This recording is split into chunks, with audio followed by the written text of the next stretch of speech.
자, 이 글은 이제 세잔과 입체파의 화풍에 대해서 설명을 해주는 설명문이라는 글이에요.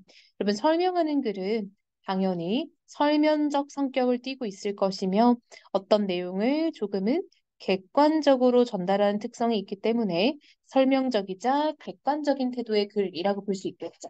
자, 일단 그래서 제목에서도 알 수 있다시피 세잔과 입체파는 어떤 화풍을 표현했느냐 이게 이 글에서 가장 중요한 제재라고 볼 수 있어요.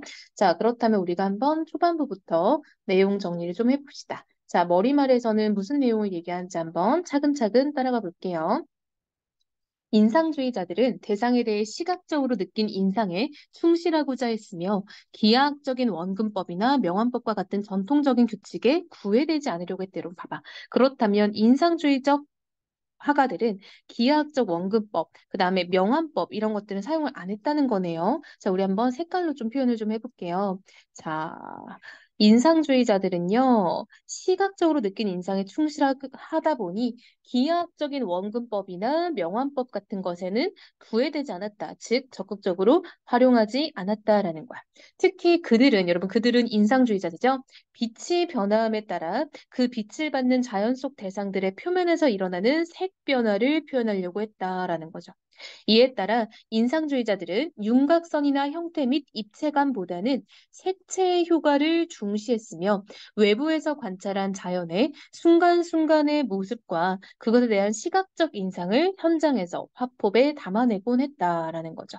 자, 여러분, 여기까지 우리가 인상주의 화가들이 표현한 어떤 그림에 대해서 지금 보고 있는데요. 첫 번째는 시각적 인상에 충실했고요. 두 번째는 원근법이나 명암법을 사용하지 않는 편이었고, 세 번째는 빛의 변화에 따른 대상의 변화를 표현하려고 했고, 네 번째는 색채의 효과를 표현하려고 했다. 그래서 이들의 주된 관심사는 외부에서 관찰한 자연의 순간순간의 모습이었다라는 거예요.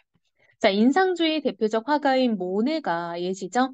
잡을 수 없는 신비한 자연에 대한 한탄을 유언으로 남기고 죽은 것은 이 때문이었다라는 거야. 왜?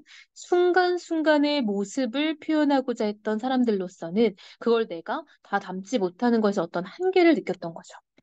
그런데 세자는 모네의 이 말에 회의를 느끼고, 여러분, 모네는 이꼴 인상주의자잖아요. 그쵸?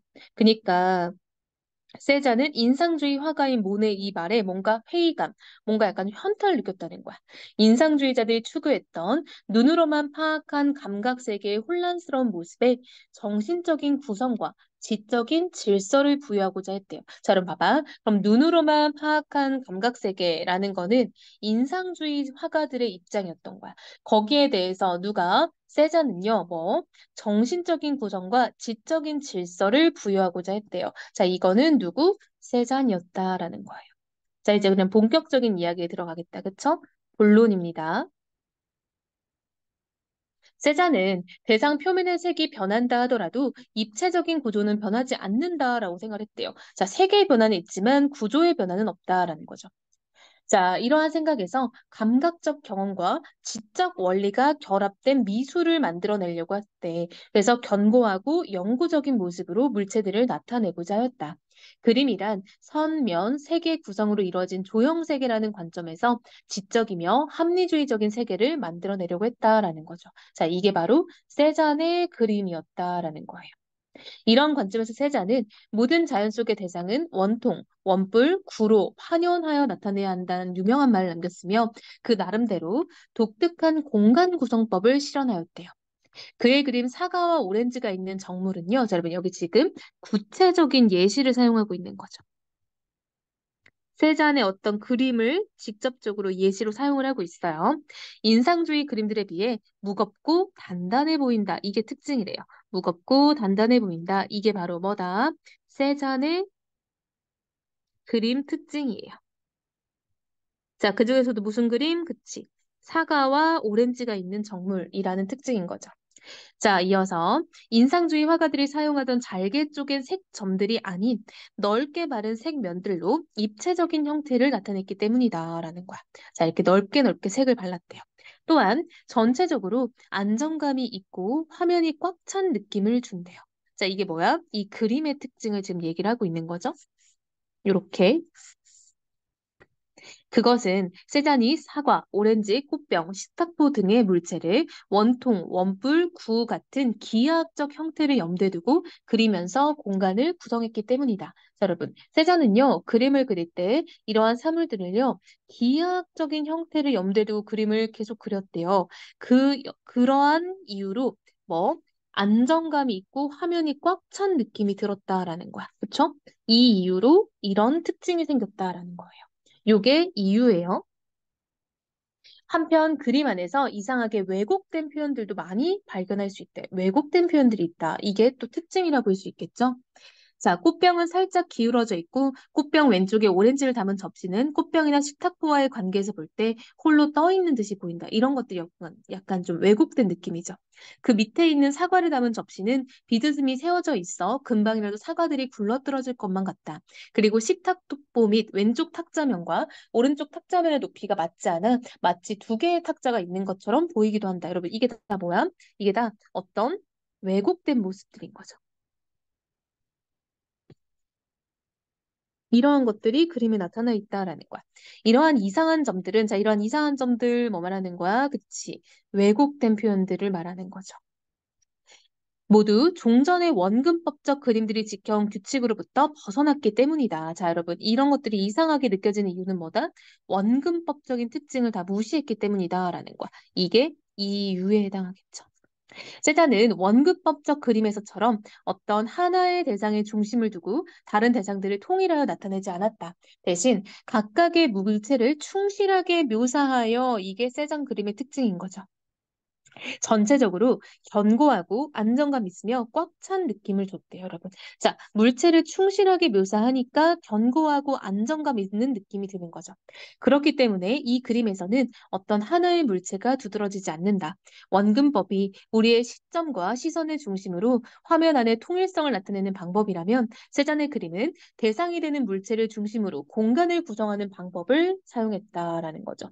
아, 어떤 물체를 중심으로 그 공간 전체를 구성하는 방식. 옛날에 이제 사람들이 좀 중시했던 거는 먼 건 작게, 가까운 건 크게였다면은 세자는 자기가 표현하고 싶은 것을 크게 그리고 좀 더 묘사를 했다라는 거죠. 자, 세자는 르네상스 이래 400년 이상 지켜온 인간 시점 중심의 원근법적 조형 세계의 의문을 가졌고 그것을 대상 물체 중심의 조형 세계로 변화시킨 것이다라는 거죠. 자, 세잔이라는 사람의 특징은 뭐다? 이 사람은 이전에 지켜왔던 어떤 원근법에 대해서 좀 의문을 가졌고 그것을 새롭게 물체 중심의 조형 세계로 변화시켰다라는 거죠. 자, 세잔의 그림이 견고하고 꽉 차 보이는 또 다른 이유는 자, 소묘와 색채가 상호작용을 하여 조화를 이루도록 했기 때문이다라는 거죠. 자, 여러분, 우리 위에서 견고하고 안정감 있으며 꽉 찬 느낌을 주는 첫 번째 이유가 뭐였어? 이거였죠. 물체를 충실하게 묘사했기 때문이야. 근데 두 번째 이유는 뭐다? 소묘와 색채가 상호 보완되고 있기 때문이다라는 거야. 이러한 이유로 뭐가 생긴다? 그쵸? 견고함, 안정감, 꽉 찬 느낌. 이런 것들이 생긴다라는 거죠. 즉, 형태에 의해 색이 더 견고해지고 색에 의해 형태가 더 풍부해지도록 구성했다는 의미이다. 사과와 오렌지가 있는 정물에서는 위에 있었던 그림이죠. 색의 명암이나 색조 간의 조화 및 대조를 통해 사과와 오렌지의 양감을 표현을 했대요. 아, 명암과 어떤 색조 조화 및 대조를 통해서 양감이라는 거는 약간 이 그 어떤 대상이 가지고 있는 부피, 무게 이런 느낌인 거예요. 그래서 색깔을 가지고 무게를 표현하려고 했다라는 거야. 또한 따뜻한 느낌의 황갈색 계통이 도드라져 보이고 차가운 느낌의 청록색 계통이 움츠러든 듯 보인다는 점도 이용을 했다라는 거죠. 즉, 색깔을 가지고 이러한 양감을 표현했다라는 거예요. 자, 이어서 세자는 황갈색 계통의 색과 청록색 계통의 색을 사용하여 그림 속 배경의 굴곡과 거리감을 만들어내기도 했는데, 자, 이 위에 있는 그림이겠죠? 이러한 색 사용법은 큰 소나무가 있는 생트 빅투아르 산에서 잘 나타난다. 자, 여러분, 이렇게 색깔을 사용을 함으로써 어떤 굴곡, 그리고 거리감 같은 거를 또 표현하기도 했대요, 세자는. 그러니까 세자는 색깔 사용을 되게 잘했던 사람이죠. 이 그림은 왼쪽 아래 큰 소나무에서 출발하여 멀리 산을 향해 뻗은 나뭇가지를 따라 그림 속으로 깊이 빨려 들어갈 수 있도록 구성되었다. 그리고 앞으로 나오는 느낌을 주는 황색과 뒤로 들어가는 느낌을 주는 청색을 번갈아 교차하여 풍경의 원근 관계를 나타내고 있다. 아, 여러분 이렇게 색깔이 뭔가 튀어나오는 느낌, 들어가는 느낌 이런 것들을 통해서 원근 관계를 또 표현하게 됐대요. 또한 색의 띠나 조각들을 반복적으로 교차하여 굴곡진 느낌을 만들어내기도 했으며 화면 중앙에 있는 산의 모습을 원풀 형태를 바탕으로 나타내어 색의 조화와 형태의 명확성. 여러분 이 원풀 형태가 바로 뭐야? 그쵸? 기하학적 도형이었잖아요. 그쵸? 이런 것들을 통해서 세잔이 그림을 표현하곤 했다라는 거죠. 자, 여러분, 이렇게 위에서도 그렇죠? 위에서도 세잔의 그림, 그리고 아래에도 세잔의 그림을 가지고 구체적인 예시를 가지고 와서 이야기를 하고 있다라는 거 알 수 있겠네요. 자, 이와 같은 그림들을 통해 두 개의 그림 나왔죠? 세잔은 인상주의자들의 그림에서 부족했던 견고한 형태감을 되살려 놓고 있으며 그림 속의 형식적 구조에도 주목하고 있다. 여러분, 이게 세잔 그림의 특징이죠. 어떤 견고한 형태감, 그리고 두 번째, 형식적 구조. 이 두 가지가 바로 세잔이 어떤 좀 묘사하고자 했던 부분이라고 볼 수 있겠죠. 인상주의로부터 시작된 그림의 방법에 대한 관심을 지적이고 기하학적인 조형 원리를 바탕으로 한 형식 구성으로 돌려놓은 것이다. 여러분, 인상주의자들은 조금 더 약간 좀 뭔가 좀 이런 점을 찍어 표현하는 것, 이런 것들을 표현했다면, 세자는 뭔가 좀 기하학적인 조형 원리, 형식, 이런 거에 주목을 했다는 거죠.